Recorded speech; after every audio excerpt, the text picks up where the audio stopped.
How to find privacy settings on Instagram Lite. Hello guys, in today's video I'm gonna show you how to find privacy settings on Instagram Lite. First, then open Instagram Lite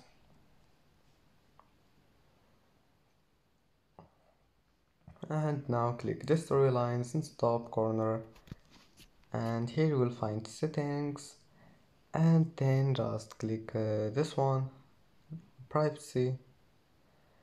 And as you see here, you can manage privacy settings, you can manage here interactions or connections.